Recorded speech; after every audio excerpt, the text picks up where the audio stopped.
बिस्मिल्लाहिर्रहमानिर्रहीम। मेरे अजीज़ और प्यारे चीमा इत्तेहाद इंटरनेशनल फोरम दे वीरो अस्सलामु अलैकुम। मेरा नाम शहजादुल्लाह चीमा है। मैं फ़कीरां वाली खुरद तो बिलोंग करना। मेरा अज दा मैसेज अपनी चीमा बलादरी वास्ते वे।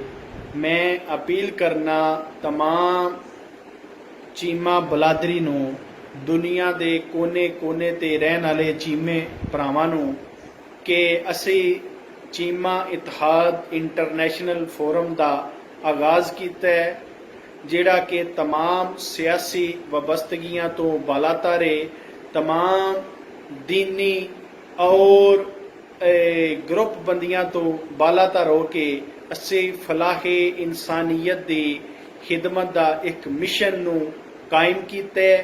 आओ साडे नाल चीमा इत्तेहाद इंटरनेशनल फोरम नूं ज्वाइन करो, साडे कंधे दे नाल कंधा मिलाओ, साडे दस्ते बाजू बनो। इंशाअल्लाह असी एक दूसरे दे दुख और सुख दे विच शिरकत कर सकीए, असी अपनी बलादरी और अपनी हिस्टरी नूं जान सकीए। असी चीमा इत्तेहाद इंटरनेशनल फोरम ते फलाहे इंसानियत की खिदमत दे इस जज्बे और इस मंशूर नूं अगे लैके वध सकीए। चीमा इत्तेहाद दे विच जोक दर जोक अब साडे चीमा फैमिली दे लोग शामिल हो रहे ने।